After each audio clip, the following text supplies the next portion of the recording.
Hi, everyone. Welcome to the fifth episode of the Pin Cancer podcast. Today, I'm joined here with John Wills and his mom, Allie, and we're going to dive into a little bit of his story with wrestling as well as his cancer diagnosis. And he's just going to give us some insights into that battle and what he's up to today. So let's get started, shall we, guys? Great. Yeah, All right. So the first question I have for you, John, is how did you get involved in wrestling? Can you talk us through a little bit of that journey? started doing Brazilian jiu-jitsu when we were still living back in Ohio. In Athens, In Ohio. Athens, Ohio, I hmm started Brazilian jiu-jitsu at the local Gracie Jiu-Jitsu club, and I'd really enjoyed it there a lot. Then we moved here. I found a new one. I found the Six Blades Club in Springfield. I did jiu-jitsu there. I competed. I really enjoyed it. I got to high school, and I was really pumped to do high school sports, and wrestling made the most sense with the jiu-jitsu background. So I showed up. The team really hadn't existed for the last year because of COVID. They'd really fallen off hard. We didn't know if we were even going to have a season. Northern Virginia had really shut down during COVID, so Yeah. they hadn't had a team for a few years. So I showed up to the interest meeting with a bunch of other kids. We were told, you show up this day next week and we'll start. So that was my introduction to high school wrestling and haven't really looked back since then. Yeah, that's awesome. And you said you transitioned from jujitsu. I know that jujitsu is a little different than wrestling. It's a great base for wrestling, but you're not allowed to go to your back. How was that transition into wrestling? Was it a hard one? Did you feel like you had a lot of background? It was a pretty hard transition. I spent about the first week of practice hitting a head and arm throw on just about everybody in the room. And then after the week, everyone figured out how to defend it. So I didn't really have very much to go with. That first year, it was a lot of getting pinned, a lot of getting beat up on. I was the smallest I was the 106 pounder. I was a first year wrestler. I wasn't winning a lot. I won one match my whole freshman year. So the jujitsu, it was a bit of a detriment in the beginning, but over time, I've kind of learned how to embrace what I was able to take away from it. My head and arm throw kind of became one of my signature moves. And I don't go to my back nearly as much as I used to. Yeah, no, it's always interesting asking people about the transition. I personally think that jujitsu would probably help me a lot in my wrestling career. It's something that I probably should implement because just learning how to throw people and stuff, it really is such an advantage. So the two disciplines go hand in hand for sure. My next question is I want to know when you were first diagnosed with cancer, what type of cancer it was, and kind of like walk us through maybe some symptoms that you had and just the diagnosis in general. Yeah, so it started in preschool. We thought it was a black eye at first because my whole eye kind of went purplish, blackish, started to shut.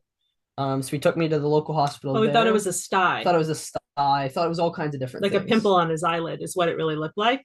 And kids were always putting their hands in their eyes, so we thought It's preschool. Could have happened, preschool, yeah. that's probably what it was, So or went, pink eye. yeah, we went to the local doctors and they said they didn't think it was that. They thought it might be something different. No, they wanted to give him a steroid, Yeah. which I wasn't thrilled with that just kind of quick answer. And my mom got stuck.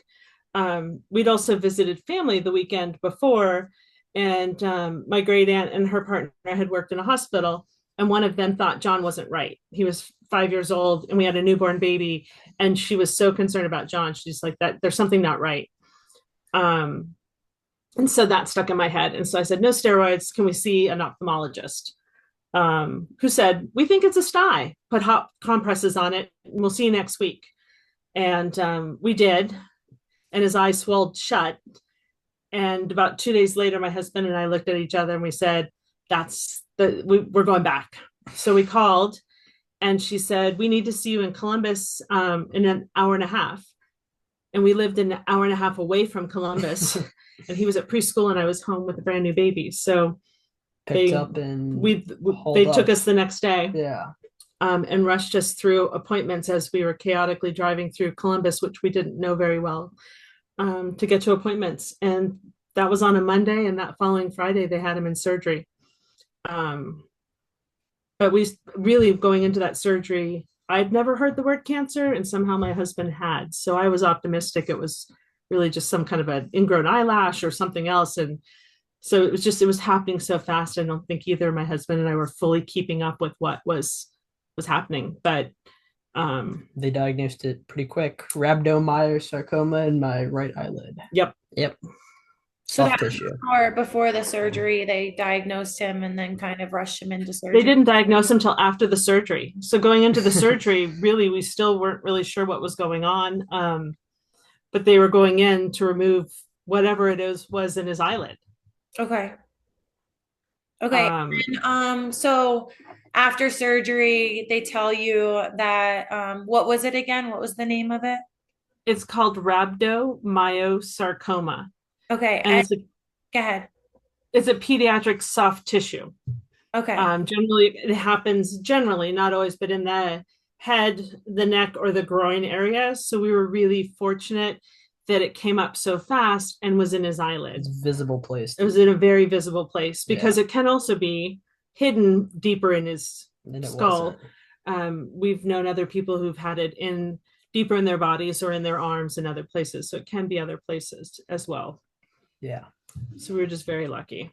Yeah. So after that diagnosis, what did the doctors kind of tell you guys about, the treatment, how long, and if you could talk us through that process a little bit. So they sat us down and they gave us two options. We could do 6 months of very intensive chemo, which would mean a lot of hospitalizations. Most likely he would not be able to have children down the road. It's hard to look at your 5-year-old and make that decision for your child.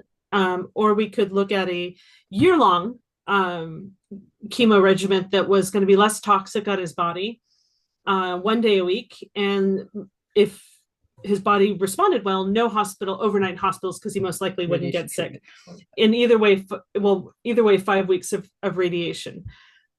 So we are very grateful for our doctor, Nationwide Children's. He has a son the same age. And we said, all right, we're leaning this way. If it was your son, he said, I'd lean the same way. And we went with the year. Yeah. So every Friday, my husband had just retired from the Navy, and we'd moved back from overseas, and we're living in this small college town in rural Ohio. He would stay and work on his PhD. The kids and I would load up and drive up to Columbus, and we'd spend our Friday at Nationwide Children's Hospital, where John was getting his infusion, and then we'd drive back. Luckily, my husband's from Ohio, so a lot of family, and extended people that my husband knew and now I know very well would support us through all of that. And before that was the radiation, right? Radiation came in the kind of in the early middle, and we spent 5 weeks. We had an apartment up in Columbus where we stayed for. We got to stay in married housing at OSU for 5 weeks. Yeah. Okay, and that treatment was a year long. So the chemo was a year long, 1 day a week. Okay. And then the radiation was 5 weeks, and we stayed. That was like every day, 5 weeks. Yes. Yeah. So by the time that was done, were you cancer free? What was after that kind of? So by the end of that, he finished preschool and he was in kindergarten. First grade. Kindergarten. By end of chemo. End of chemo, you were in kindergarten. You're right. He was in remission. And they start every 3 months doing full scans. About 3 months in of that, we had a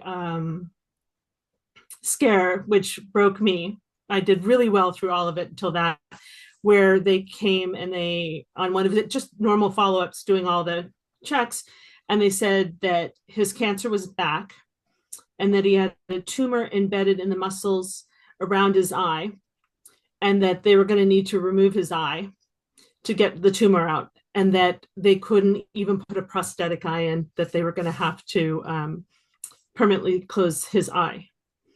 And that was devastating. And they took time trying to get all of the doctors together. So it was another 2 months that we waited for the brain surgeon, the eye surgeon, the oncologist, all to come together to have that surgery. And we'd been very open and honest with John. John's bright and articulate, and up to that point, we'd really expressed and told him exactly what was going on. And he would tell other kids, I had this nest of bugs in my eye, and they took it out, and they've done these things. But we just didn't discuss that because it was just almost too traumatic. And so we prepared for that surgery and him losing his eye.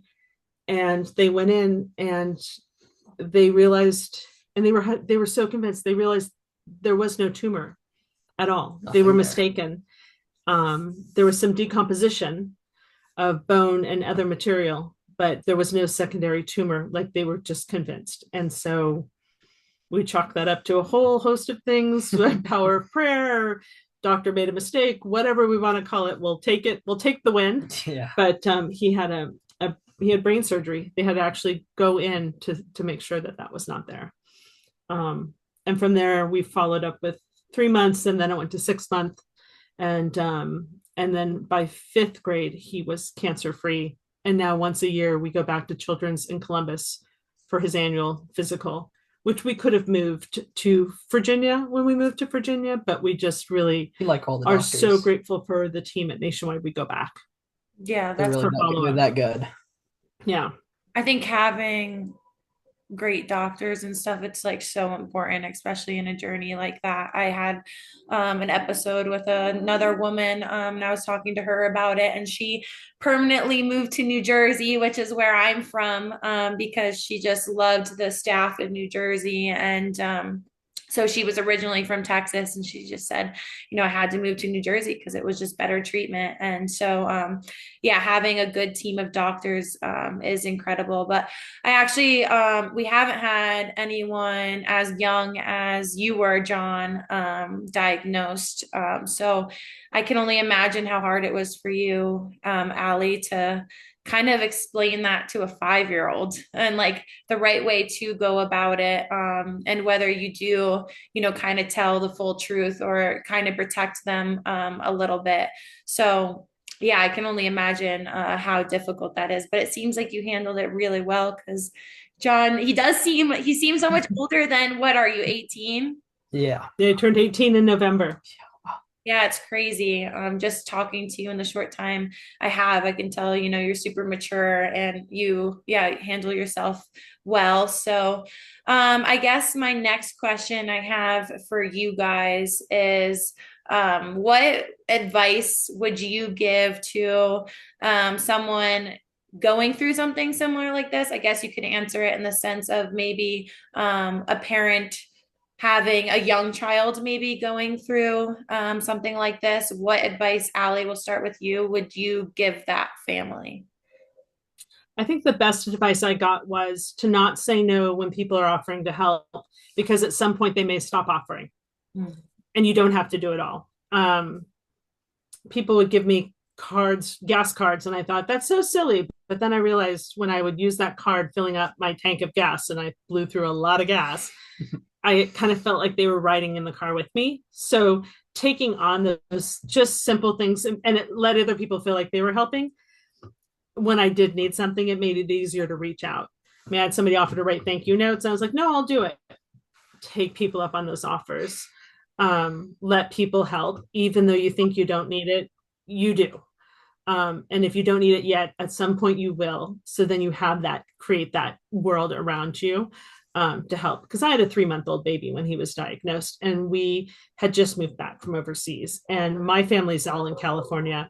And while Steve's family was in Ohio, they were an hour and a half to 3 hours away. So, and we were in a new community, and they did support us, but I didn't have that lifelong best friend that I could just fall into. So there's an old Navy saying, take on fuel when you can. So take on those offers of help when you can, because people want to support you. People want to help. Yeah. And you need it. Whether or not you think you do, you do. And it's worth your sanity going forward. Yeah, no, I think that's really true. I think sometimes we like refuse help because we think we could do it ourselves, and we don't want someone to help us. But I mean, even just in my wrestling career, I know it's definitely different than dealing with what you had to deal with, but you need help. Like, in order to get to Yeah. where you want to get to in wrestling, in life, anywhere, like, you need people that support you and want to help you. And you're better off for taking that help, even though it can feel uncomfortable and unfamiliar. I think that, we need people, and we need their support. So I think that that's a great message. And John, I want to ask you kind of the same question. You're the one that kind of went through it. I know that you were super young at the time. But what advice would you give, a young kid that, is going through this? And yeah, what advice do you have for them? Well, they asked me something very similar to this when I think I was doing they ran this wonderful program with the Columbus Blue Jackets for cancer survivors and other extreme medical conditions. You got to go out and you got to hang out with the players, go out on the ice, things like that. Um, get photos with them. And when I was doing all that, they asked me, what was it? They asked me, it was, what advice would I give to people going through it right now? And that was probably 8 years old. And I think it was just two words. It was just be brave. And I know that sounds really, simple and not well informed, but looking back on it, I really do think just having the confidence to keep going each day, the confidence to just listen to all the people around you, like you said, who want to help you, and just the kind of the confidence to take on each new day, even though you keep getting knocked down a peg, you got to keep going forward because the second you stop, that's when it's really going to get more difficult. But if you just keep moving, just keep fighting, you're eventually going to get past what you need to get past. Well, and ask questions. And oh, that's the other part. Yeah, just asking good questions. Because you'd ask your doctor questions. Yeah, I did. It was a lot of question asking, and some silly questions, some good questions, but yeah, and just keep yourself informed and keep pushing forward and have the courage to keep pushing forward no matter how tough it kind of gets. Yeah, no, I think that's great. I also want to pick your brain kind of, on combat sports. And I know that you've done a couple of them. So just like, did they help you in maybe just life in general and just being brave and being strong? Like, how has wrestling kind of developed you into that type of person? Or if it has helped, I don't know, maybe you were really strong and brave before. I know wrestling has certainly helped me, but if you can talk about how it supplemented that, or yeah, anything that you've learned from combat sports and becoming like a stronger person. Well, I think with the wrestling, it was tough in the beginning, and I think that kind of goes back to what I was saying. If you just kind of keep pushing forward, it gets better. Freshman year, I won, like I said, one match. And it was a 1 point decision match. It was like 3-2 or something like that. And I won on escapes. I got 3 escapes. Um, but I came back the next year. A lot of my coaches weren't really expecting me to come back the next year. But I came back. I won a couple more that year. Junior year, I came back again. I placed for the first time at our private school state tournament. And then this year I came back again and I placed higher. So I think kind of that mentality of just being able to get what you put in with the wrestling, I really thought that I've always gotten out what I've put into it. But you That's also something look at the long picture too. Yeah, that's what I mean. Like Yeah. if I put stuff in now and I get results further down the road. I was talking with my coach about this recently. I ride top very bad, not very good at top, but I've worked more with my coach, and it's more this mentality of you might not be scoring points immediately in top position, but you ride tough, you ride heavy. That's going to reap rewards in the third period when you're both super tired. You're going to be able to push that a little bit further because you've ridden heavy, tired the other person out. So kind of that willingness to put in work ahead, knowing that in the long run it'll come out, maybe not right then and there, but being willing to kind of put it in, not getting those awards immediately. Yeah, no, I think that that's incredible. I think like for wrestling for me, it prepares me super well for challenges in life because wrestling is so hard. But it's interesting to talk to you because it's like you went through that really hard thing first and then you kind of had the experience of wrestling. So it's kind of like the reverse, I guess. But we talk a lot about how wrestling just it really just prepares you for a lot of hard things in life and how to deal with hard things and how to come back, stronger and keep pushing through. Because I know sometimes I have really terrible days. I'm sure you have had in wrestling where you're just like, I don't want to do this anymore. This is so hard. I don't know if it's worth it. And then, everything seems to work out in the end when you just keep a positive mindset and keep pushing through. And so, I think a lot of people, that have gone through cancer kind of draw some parallels in the sense of like just getting through the day and just keep pushing and keep a positive mindset. And I think that's both helpful, with a cancer diagnosis and with wrestling. You just kind of have to stay positive. And that's one of like the life lessons I've learned. I think I used to be super like pessimistic and just be like, oh, if I lost this tournament, like I'm never going to be good enough, or just, having kind of that negative mindset. And so it's really awesome to hear that you're just kind of naturally positive and every year you came back and did better at your state tournament, which is amazing, by the way, for only wrestling for high school. I've been wrestling since I was 8, and so that's just about 19 years now. So when someone tells me they like just start wrestling in high school and they're successful right off the bat, even though you only won one match your first year, like even that's pretty good. It's such a hard sport to pick up. It is truly incredible, like to place at your states after not doing the sport for that long. That just goes to show, how hard you have worked. So that's really awesome. But I That guess, that positivity would be a little much sometimes. I'd go 0-2 at a tournament, and I'd have friends still in, and I'd be all happy and excited trying to talk to them, and they'd be like, "Why aren't you upset? In the corner, not talking to anybody." But I think that was really important. Just kind of the positivity. I mean, what was it? My sophomore year, I got hit with an illegal mat return, got a concussion, face into the mat, and I missed out on the state tournament that year. That was really bummed me. I missed out on conference and state But tournament. you still went. But I still went to every single one of the things. I was there. I learned how to do the book. That was a lot of fun. I recorded a lot of matches. And I had the opportunity to go in at the very end. I had like 3 days before states. I could have gotten back in, but at that point, I just wasn't in a place physically. This had been probably a month or month and a half of me not being able to do stuff. But I still went to the state tournament. Like I said, I did the books. I was there supporting people. So that's I guess my other thing is even if you can't compete, really do the best to support your teammates around you, because it really is a team sport. And I don't think it's recognized as a team sport as much as it should be. People only think about the individual aspect of it, not about the whole team culture and team morale, all that stuff.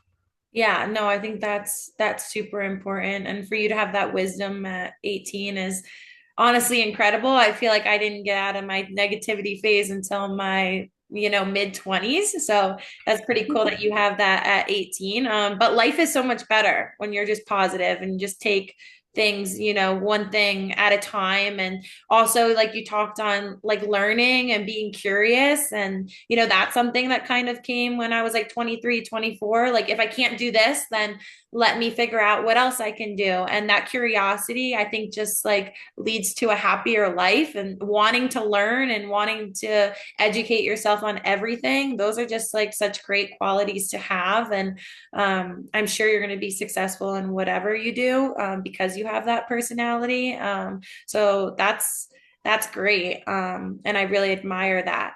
I guess to end the podcast, I want to kind of leave the last thing up to you guys. And if you guys have something to share regarding kind of anything, cancer diagnosis, life in general, anything that you want to leave our audience with and people that are listening to this podcast with. The floor is yours. Yeah, no. I guess the one thing for me is being that all my treatment and diagnosis and whatnot was so young, I never really kind of got a grasp of the whole severity of the situation. They did a really good job shielding me from it. But kind of my driving factor in my wrestling really hasn't been my treatment and my experiences as much. It was my closest friend who also went through rhabdo as well. When I was first diagnosed, or not even when I was first diagnosed, when I was going through treatment, I had to wear an eye patch on one of my eyes to help That correct was out. vision. Yeah. So I had to correct my vision by wearing eye patches. And that wasn't the best experience in the world, but In this friend preschool. in preschool, this friend of mine, Andrew would wear the patches with me.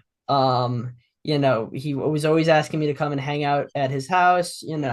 He'd wear the patches with me. He's always there. His mom and I coached soccer because John would actually play soccer on chemo days. We'd come home and he felt well enough to play soccer. So his mom and I coached soccer, the boys soccer together. And Andrew was always kind of that anchor friend who I could always count on, was always there, was always supportive. And after we moved here, we still kept playing video games together. That was probably my long distance friendship that I think I held on to the best after moving away He from and Lewis, Athens. yeah. Yeah. And then we learned that he was diagnosed. He got in a horrible go-kart accident, a lot of internal bleeding.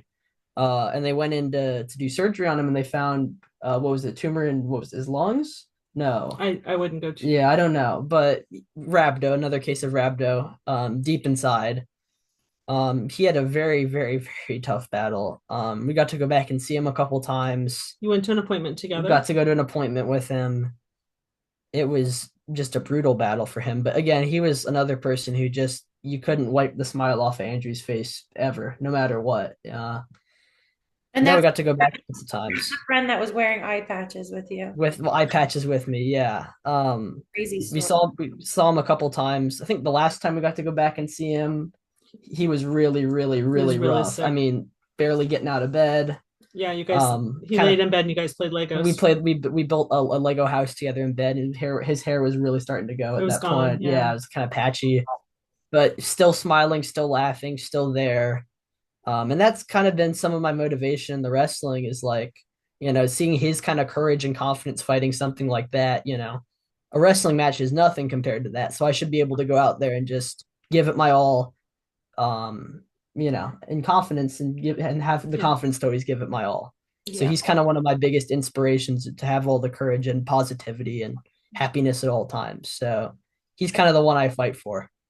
I love that. Yeah, I think sometimes we forget that, it's just a wrestling match and we might not feel great and stuff. But at the end of the day, other people have bigger battles than us, and we have to be grateful for them for the moment. And you sound like you have a lot of gratitude, and that's amazing. Allie, do you want to leave us with anything too? I think for me, the gift of jujitsu and followed by wrestling and the really beautiful mentors that John had in Ohio, and the gentleman at jiu-jitsu here who encouraged John to actually look at the school he's at now, Professor Pete and Yeah. Emil, and was, I wanted to keep him in bubble wrap. Here was my baby, and his little sister, I'm like, oh, she's fine, but this one I need to protect.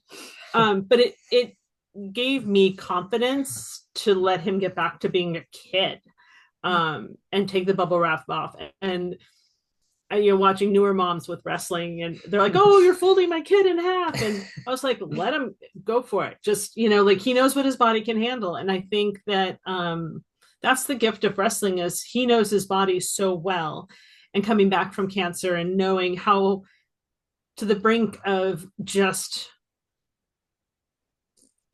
being so skinny and so broken, and coming back and building this beautiful body back. And for him, the gift of the martial arts and the wrestling, and his passion, and how much he loves the wrestling. I mean, it's been such a privilege that the team let me be their team mom for 4 years, because I've loved watching the journey of them all. Yeah. And especially every tournament. Yeah. Basically every tournament. I mean, luckily the job I've had that let me go and to most everything. And but seeing him build back and have that strength that he has, and he's a very positive kid. So I'm very, very, very proud of him. And if he chooses to wrestle in college or not is his choice. It'll be exciting to see what he does, but I'm just really, really proud of him. And for moms who are, navigating it, it's a lot, but there's strength in numbers.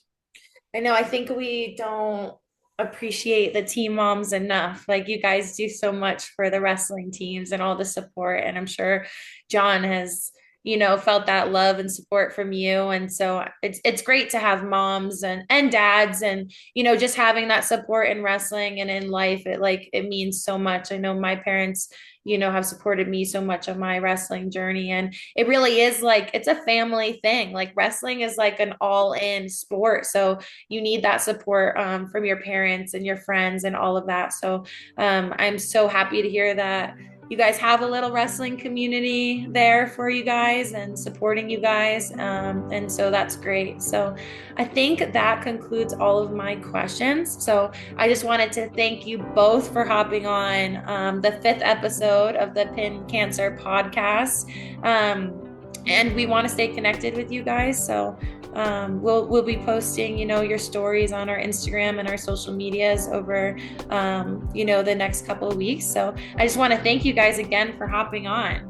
Well, thanks for all you're doing too. This is really powerful. So Yes, thank you for helping, us spread the word. I think having like real stories is super important. So we'll keep sharing the message. Thank you. Sounds great.